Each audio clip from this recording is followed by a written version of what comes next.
Good morning. তোমরা সবাই কেমন আছো? এখন ঘড়িতে বাজে 5:52। আমি ছাদে উঠে গেলাম। ছাদে কিছুক্ষণ থেকে নেমে এসে প্রণাম করতে বসে গেলাম। আজকে একটু তাড়া আছে, তাড়াতাড়ি করে প্রণাম সেরে নিলাম। নিয়ে খাটের আজকে চাদরটা পাল্টাবো, তাই পাল্টে নিচ্ছি।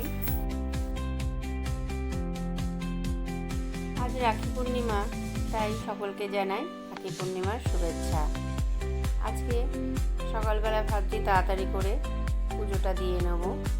হাজব্যান্ডের ছুটিও আজকে, যেহেতু সেকেন্ড স্যাটারডে, তাই হাজব্যান্ড আজকে বলল তুমি ঘরটা ঝাড় দিয়ে দাও, আমি ঘরটা মুছে দেবো।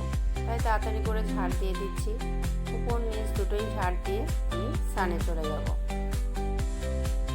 স্নান করে উঠে একটু পায়েস করব বলে আগে গ্যাসটা মুছে নিচ্ছি। ঠাকুরকে আজকে একটু পায়েস করে দেবো, তাই দুধ চাপিয়ে দিয়েছি গ্যাসে। আমার মেয়ে ছোট থেকেই আমার বাবাকে রাখি পরায়। আমরা 2 বোন, আমাদের 2 বোনের আবার 2 মেয়ে, তাই ভাই নেই, সেহেতু দাদুকে রাখি পরায়। পায়েসটা হয়ে গেছে, যেহেতু গরম তাই একটু জলের মধ্যে বসিয়ে রাখলাম। পুজো সেরে নিলাম, নিয়ে এবার রান্নাঘরে ঢুকবো। আজকে পুরো ফ্রাইড রাইস আর চিলি পনির। তাড়াহুড়ো করে রান্না, যাই হোক। এদিকে হাঁড়ি চাপিয়ে দিয়েছি, ওদিকে পনির ভাজা হচ্ছে, ভাতটা হয়ে গেছে।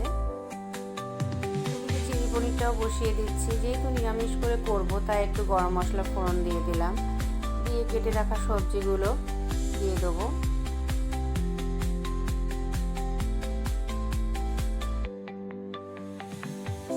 চিলি পনিরটা তৈরি হয়ে গেছে। এবার উপর থেকে আমি একটু ড্রাই রোস্ট করা তিল ছড়িয়ে দিলাম। খাওয়ার সময় মুখে পড়লে খুব সুন্দর লাগে। ফ্রাইড রাইসটাও হয়ে গেছে। আসলে আমার মেয়ে যেখানে পড়তে যায় বাপের বাড়ির পাশেই, তাই ওখানে আগে বাবাকে গিয়ে রাখিটা পরাবে, তারপরে পড়তে যাবে। ওই জন্য খাবার দাবার প্যাকিং করে দিলাম। ম্যাডাম রেডি হয়ে নিচে নেমে গেছে, এবার যাওয়ার পালা। আজকে যেন সকালটা ঝড় হয়ে গেল। তাহলে আজ আসি, টাটা।